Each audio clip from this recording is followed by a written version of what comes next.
Hello again to another Agakala React, and today we're watching CGI versus VFX versus SFX. What's the difference and why it matters from Studio Binder? CGI, if I might be mistaken, CGI is just the effects made in computers, isn't it? VFX. Yeah, okay, you know what? Let's just watch it, just explain it, because honestly, I don't know what the difference is. I know there is a difference, but I don't know what it is. And this first, what is this? Love Lies Bleeding? 2024, what is this? Many films today use a combination of visual effects, CGI, and special effects to create dazzling imagery. Visual effects, special, okay. But what is the difference between these three fields? This is CGI versus special effects versus visual effects. Visual effects, okay. Before we get uploaded to the mainframe, subscribe to Studio Binder and enable notifications to watch more of our videos. That's Tron, isn't it? I haven't seen that in years. We are joined by Editor-in-Chief at VFX Magazine, Befores and Afters, Ian Fales. Cue the effects.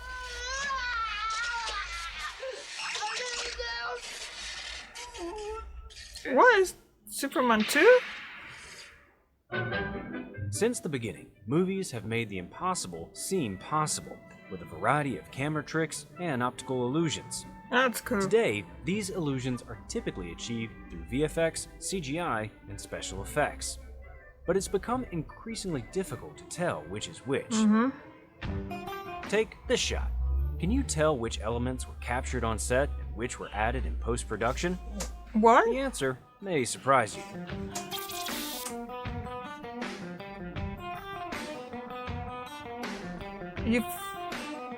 Though the terms are often used interchangeably, special effects... Okay, from now on, I don't believe anything I see on the screen, because honestly, like this thing, I thought that was just like a close-up to like existing neighborhood, and the house actually exists there.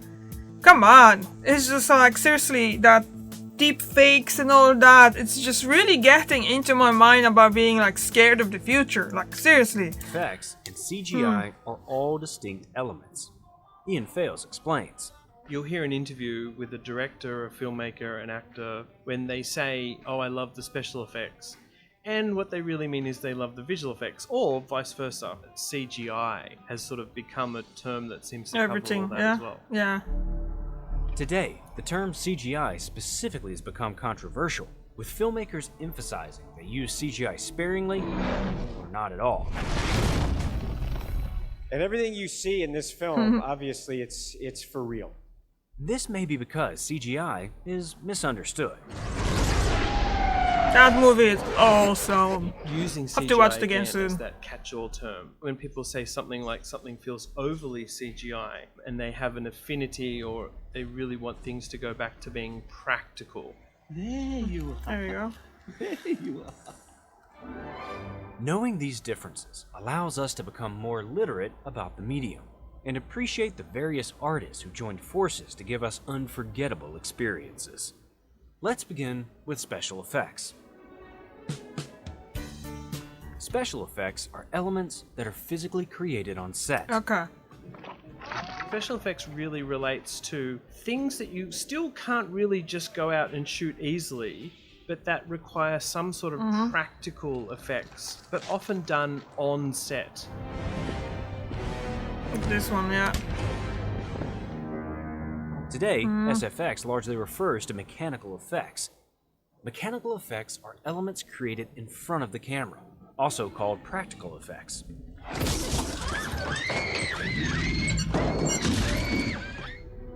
This can be as simple as fake rain or fog from a fog machine, referred to as atmospheric effects. But they can also refer to pyrotechnics, explosions and roaring fires created in a controlled manner.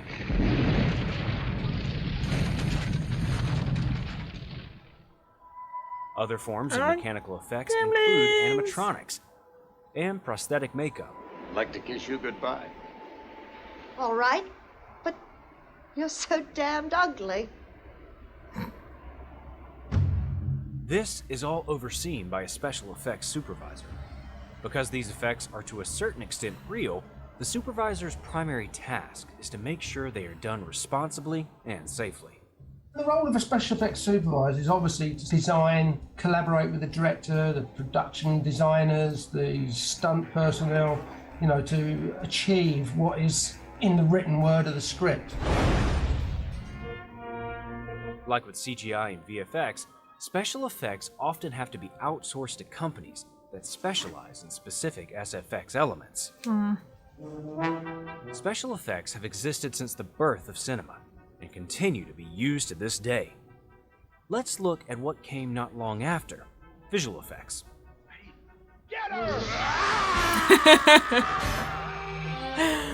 Visual effects, or VFX for short, are effects added to imagery captured during production. VFX can include CGI, but also refers to a plethora of other techniques. Visual effects have been used since early cinema. George Méliès used them in 1902 by employing multiple exposures in his film One Man Band. VFX then advanced to optical effects like forced perspective and optical printers. Today, most visual effects are done digitally. VFX can take many forms. There is compositing, combining 2 or more images into one shot. Say hello to Buckbeak. In RoboCop, for example, the Ed 209 is a stop-motion object composited onto shots of the boardroom. It kind of always kind of look like it, This isn't was it? The done movement using of it an is just optical stop motion thing. Because it involves 2 shots of non-digital entities, the final image is a visual effect. I mean, but it not kind of explains CGI. why it doesn't move like that. A common form of compositing today is the green or blue screen, which allows visual effects artists to more easily remove elements of live-action footage using chroma keying. The backgrounds can be replaced with anything, like a live-action plate or a CGI landscape. Today, VFX can include virtual production techniques as seen here, where an LED screen provides a background that moves in relation to the camera. All of these tools have been coming into Isn't the that fore cool, though? lately, Look, partly guys. from real-time rendering and game engines, Yeah. and partly from using tools to visualize what will be the final visual effect shot. This requires VFX work before shooting, where artists will create the interactive background.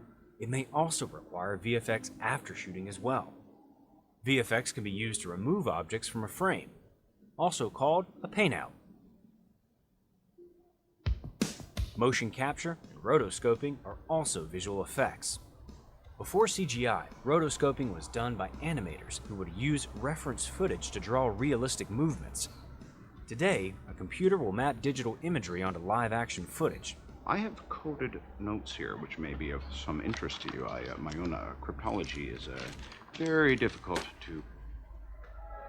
The visual effects supervisor oversees the entire VFX pipeline. This includes being involved in pre-production and on-set to ensure the footage being captured will be usable for the VFX artists. You know, in Oppenheimer, basically Andrew Jackson, the visual effects supervisor, was one of the first persons who read the script from Chris Nolan. Visual effects cover a wide realm of manipulation, including CGI. CGI stands for computer-generated imagery. In other words, any visual element in a film that has been solely created digitally. This includes cities, vehicles, or even entire characters. I know you can't understand me, but put down the stapler or I will electrocute you. With computer-generated imagery, you It's can actually a create funny movie. anything or recreate anything, just about. And there's almost no end to what you can do with CGI.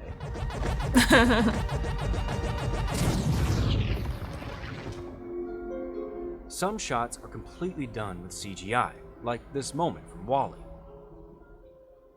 But did you know that this shot also is 100% computer generated? Seriously? In many cases, CGI can be blended with live-action footage. For example, in this shot from Paddington 2, Paddington is CGI, but the entire frame is not.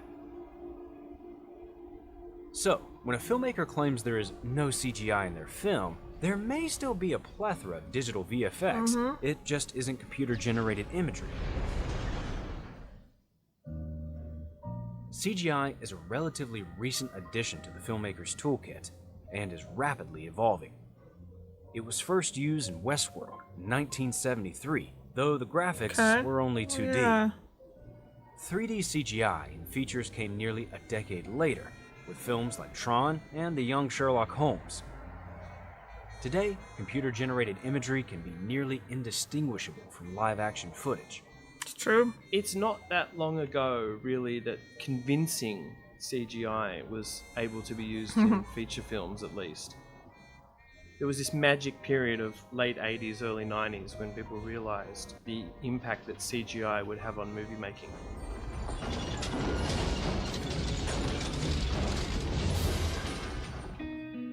Making shots with CGI believable requires a lot of work. Forrest Gump, John Lennon. It typically involves the art department, which outlines what certain digital elements should look like.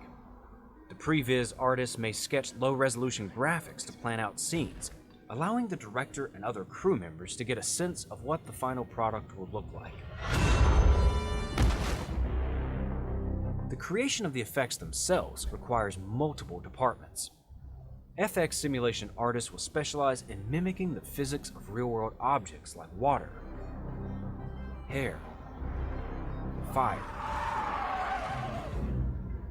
Lighting artists will work to create lighting that is appropriate for the scene. If an object is being placed into a live-action sequence, they will match the pre-existing lighting. Can you imagine how much work goes into that? There's the asset department, which builds models, textures, and shaders to be utilized in the imagery. Meanwhile, the research and development team is constantly developing and improving the software that the artist will be using. CGI can be used for epic spectacles, or more subtle touches to a live-action shot. Is Logan seriously already in 2017? Is it really that many years passed since Logan came out? They're really starting feeling old. Let's look at one such example in 1970. Hey, command. Bring your kit. Yes, Sarge. Sam Mendes's 1917 is a testament to the power of CGI, VFX, and special effects being used in tandem. The film feels grounded and real, but utilizes a combination of effects throughout the film to create visuals that wouldn't have been possible otherwise. The plane crash sequence epitomizes this approach. The scene was pulled off through an intricate collaboration between VFX supervisor Guillaume Rocheron and special effects supervisor Dominic Tui. The unique challenge presented to them was making the complex sequence appear to be one shot. They relied on stitching, a visual effect that joins two takes to appear as one continuous shot. Rocheron explains the basic approach to the scene. Obviously, we didn't crash a real plane. To me, that was a great combination of CGI planes in the sky, and when it crashes, we created a blend, a stitch, and transition to a practical plane that we built and put on a ramp and launched from 20 feet in the air into the ground. We blend the two shots together. This stitch was not possible with the actors in frame, so a separate shot with the actors was composited onto the footage. When the characters approached the crash, the team used a new shot where the practical plane was on location and the actors could interact with it. The CGI artists needed to create a digital plane and barn that exactly matched the burning plane and barn on set. Rocheron explains, "It requires incredibly sophisticated rendering and animation and blending to go from take to take. One scene could be shot in Shepperton Studios, and the next scene in Glasgow, and you have somehow to blend that completely seamlessly." Thus, 1917's plane crash sequence showcases CGI with the plane and barn, additional VFX with extensive stitching and compositing, and special effects through the pyrotechnics and mechanical effects of the practical plane.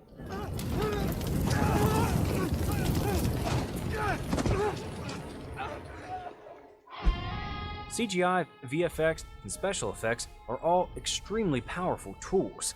Used carefully, they can immerse an audience in worlds they've never seen. Seeing through effects of any kind requires a lot of preparation. Break down your script for any visual or special effects you need, storyboard the sequence, share it with your effects supervisors, and more with Studio Binder.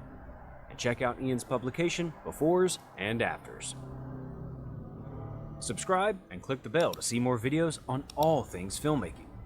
And go over to the Studio Binder Academy channel for in-depth filmmaker interviews and step-by-step tutorials. Until next time, good luck with your next spectacle.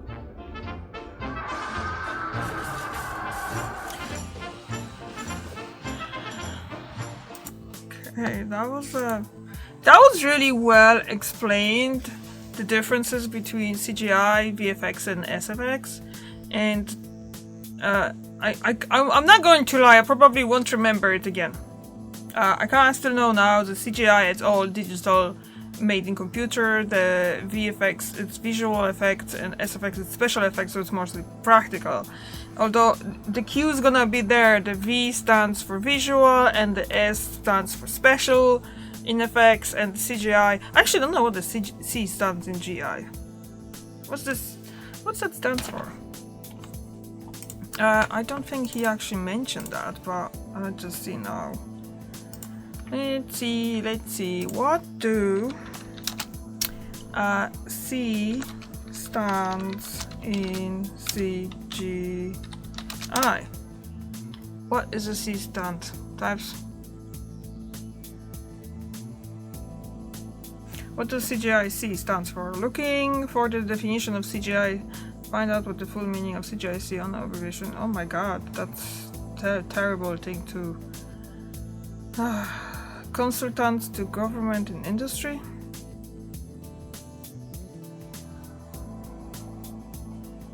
Okay, special effects. CGI stands for... What? C stands for in computer... Is it computer generate... Oh my god, just answered myself!